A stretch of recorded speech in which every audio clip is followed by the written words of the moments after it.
Hello everyone and welcome back. So today this episode would be about Brothers Karamazov, and I'll be discussing the two most important chapters of the book.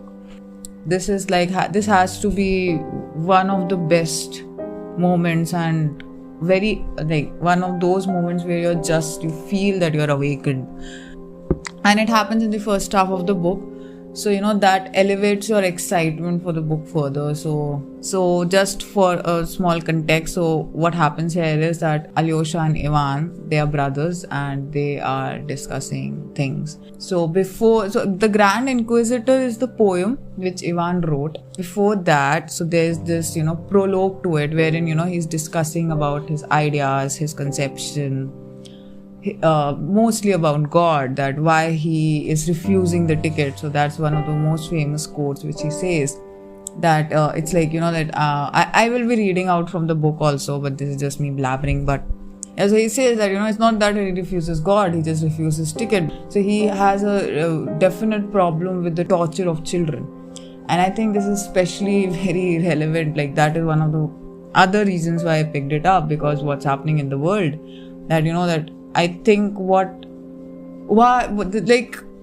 the bloodshed of children cannot be forgiven. So that is what Ivan is also advocating here. He's completely against the bloodshed of children. He's like, you can forgive everyone, or it's okay, I am okay. Like if someone is torturing me, I can forgive that person and I can wait for the judgment day and all that.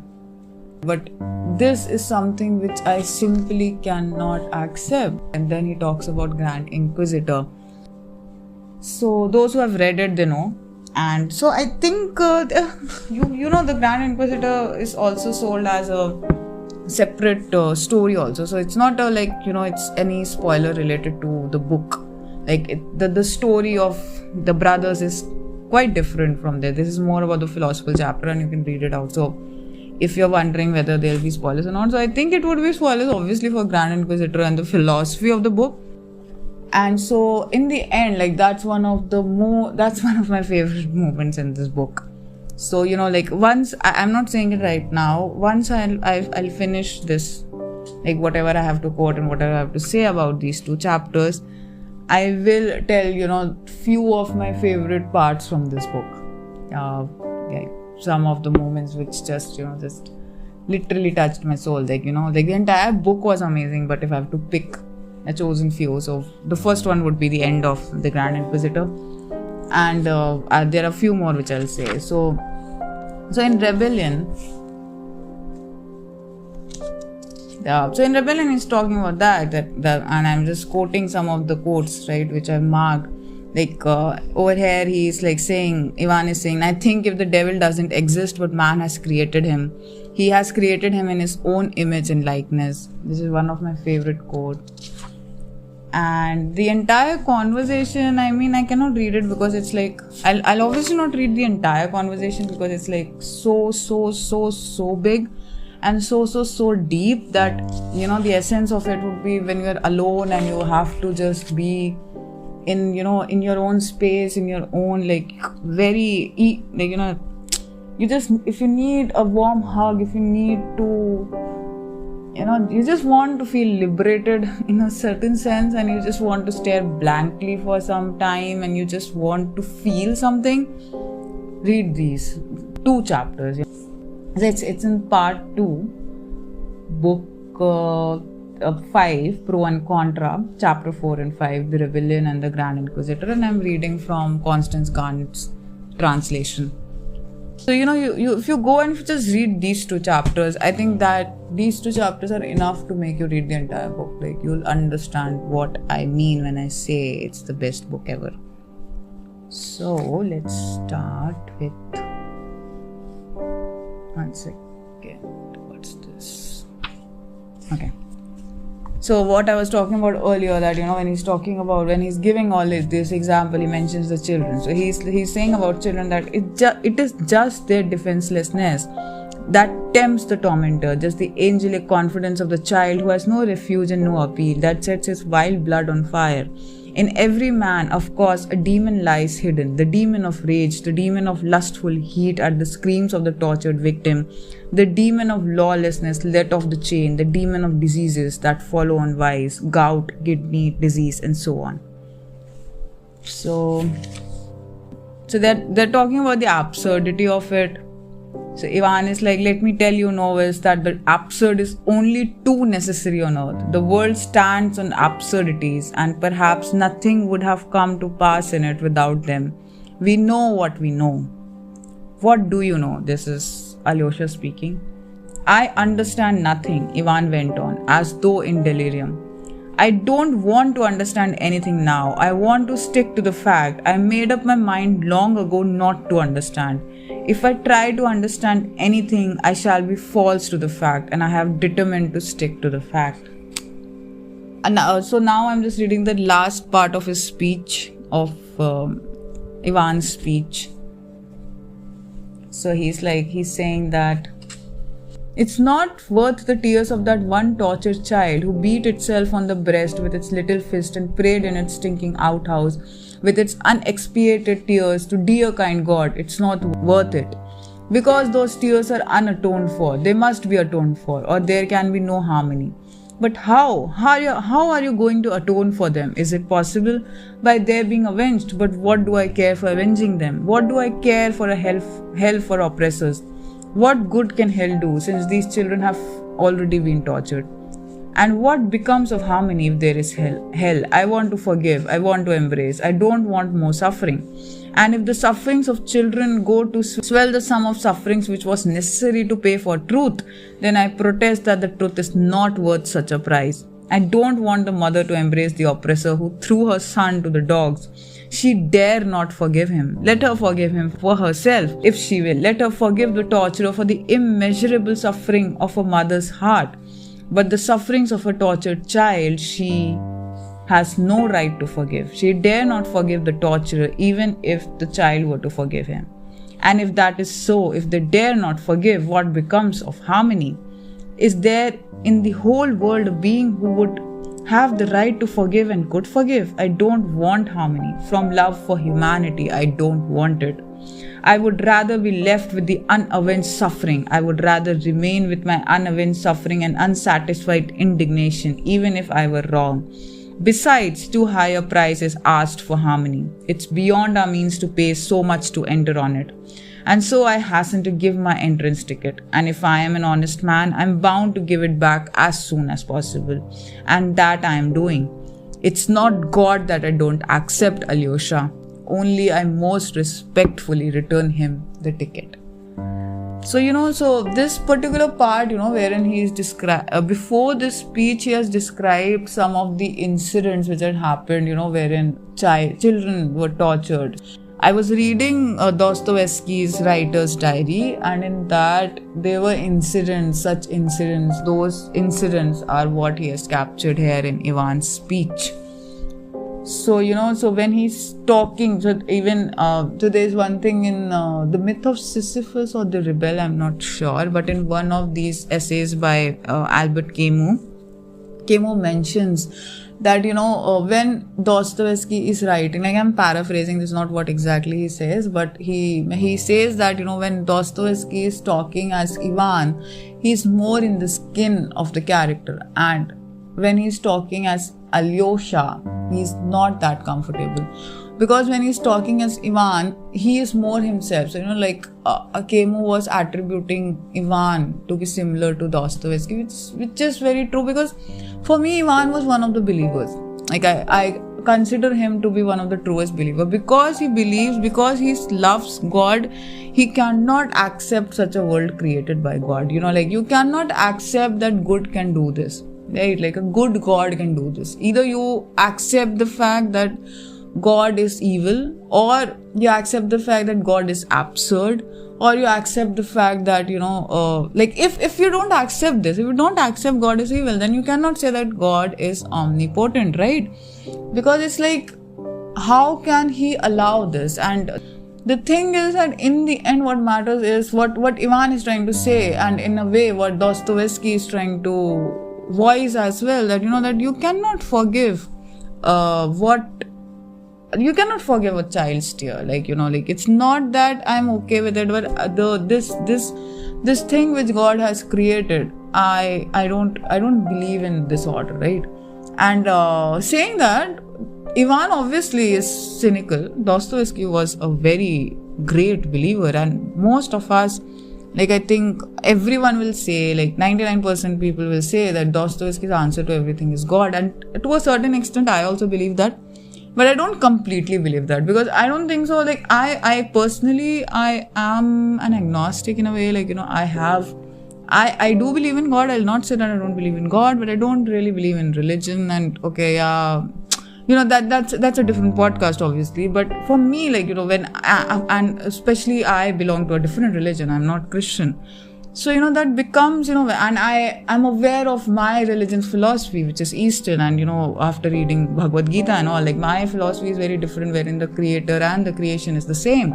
And, it's like, it's more karmic based. And I have been growing up on that. But when I'm reading Brothers Karamazov, and I'm getting to the context of what Dostoevsky means in Christianity and what he's trying to, what he's trying to say, like, to a certain extent, I understand that.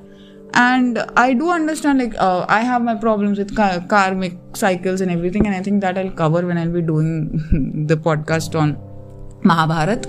But basically the thing over here is, like, not deviating from the topic, but like, so when I say that, like, Dostoevsky's answer is not always God, I will be like, I understand what he's saying. And I do understand that there's a spiritual essence to everything. And I think there is a beauty in understanding that you are not, like, like, there's beauty in knowing that there's a spiritual guidance around you. But at the same time, I understand that God is absurd. Like, that is my theory. Like, if I'm praying to God, like, I do pray to God. But I don't pray to God in a certain sense saying that, okay, no, that you have to do this. I used to do that when I was a child. But I realized that that's not how God works. Because if God will work like that, either God, then the current situation of the world will not be like that. Like, I think I read somewhere, and I'm not really sure who said it, but it's like we say that why, like, a man asked God that, like, why are you allowing this to happen? Then the voice echoed back that, why are you allowing this to happen? I think God, for me, it's either that we are his failed experiment. Obviously a very fascinating topic. And like, even when Nietzsche says God is dead, and Akimo has analyzed that analogy in such a beautiful sense that, like, it's not that you are being an atheist when you are being that, or you are like Dostoevsky's answer is religion, and if you are an atheist, you cannot understand Dostoevsky. I think to a certain extent, yes, his answer is God, but to a certain extent, he is the reason why you get all these questions, right? Like, what Ivan is saying, that is something which is so valid, and each one of us will have to question God on that. That how is an omnipotent God who is all good allowing this to happen, unless and until it's not absurd. So in this book later on, when he is talking with the devil, like, he's hallucinating the devil, that is another beautiful chapter. And the thing over there is that it makes him a believer, right? Like, he's believing in devil, he's believing in God. And like, I believe in that yin-yang concept. I think good and evil are the shadows which follow, and you cannot separate one from other. Like, like, if there is light, there has to be darkness. And like, more importantly, if there's darkness, there has to be light, so it cannot exist without, like, one cannot exist without the other. So God cannot exist without devil. So in a certain way, they are like the same entity. So like, in Hinduism, in Shiv is both the creator and the destroyer. That's why, like, I personally love the philosophy of Shiv. Is everything is created and everything is destroyed. So like, there's no proper concept of a god and devil. It's like nature. Like, let's not talk about religion, but if you see nature is why we are alive, and nature is why we'll die. So nature is God in a certain sense, right? Like, if we are alive today, it's because there are plants, it's because nature allows us to survive, right? Like, it gave us life, and one day it will take it all away. So, but you cannot blame nature. You cannot blame it that why are you killing us? Because it also created us. So, it's this paradox, it's this absurd thing which is absolutely beautiful. And I think this podcast will go on forever if I'll keep on talking about it. But okay. So, okay. So once when Ivan's completed, then Alyosha is like, that's rebellion. And Ivan replies, rebellion? I'm sorry you call it that, said Ivan earnestly. One can hardly live in rebellion, and I want to live. Tell me yourself. I challenge you. Answer. Imagine that you are creating a fabric of human destiny with the object of making men happy in the end, giving them peace and rest at last, but that it was essential and inevitable to torture to death only one tiny creature, that baby beating its breast with its fist, for instance, and to found that edifice on its unavenged tears. Would you consent to be the architect on those conditions? Tell me and tell the truth. No, I wouldn't consent, said Alyosha softly. And can you admit the idea that men for whom you are building it would agree to accept their happiness on the foundation of the unexpiated blood of a little victim? And accepting it would remain happy forever? No, I can't admit it, brother, said Alyosha suddenly with flashing eyes. So, so that's what he's saying, that, that then later on he's saying, no, I have not forgotten him. Him means God. On the contrary, I've been wondering all the time how it was you did not bring him. And I think I will not talk about the Grand Inquisitor now. So it's a beautiful poem. I think if this dialogue interested you, you should just go and pick these 2 chapters and read it. So I keep these sticky notes when I was reading it. So this I was reading in 2021, I guess. They're like this second read. So I've written after the Grand Inquisitor ends. There's a strange loneliness in Ivan I can relate with. He's alone with his ideas and self. Alyosha is peaceful in his confined acceptance. Ivan is troubled with his awakened conscience. Which I think is not completely true. I think Alyosha was also not very peaceful, but at this moment he was. And this is one of my favorite quotes. I told you all I want is to live on to 30 and then dash the cup to the ground. The strength of the Karamazov, the strength of the Karamazov baseness. But now I say there is no place for me even in your heart, my dear hermit. The formula all is lawful, I won't renounce. Will you renounce me? So he says that, if there is no God, everything is permitted. So in the end, what happens is, when the Inquisitor is just talking about all these things and, he's just ridiculing the idea of God and all. So in the end, he says, then he asks, Alyosha asks, how does your poem end? And Ivan says, I meant to end it like this. When the Inquisitor ceased speaking, he waited some time for his prisoner to answer him. His silence weighed down upon him. He saw that the prisoner had listened intently all the time, looking gently in his face and evidently not wishing to reply. The old man longed for him to say something, however bitter and terrible. But he suddenly approached the old man in silence and softly kissed him on his bloodless aged lips. That was all his answer. The old man shuddered, his lips moved. He went to the door, opened it and said to him, "Go and come no more, come not at all, never, never." And he let him out into the dark alleys of the town. The prisoner went away. So, this is how the poem ends. And when they're talking later on, this part which I said, which is one of the most beautiful part for me, is that, after this,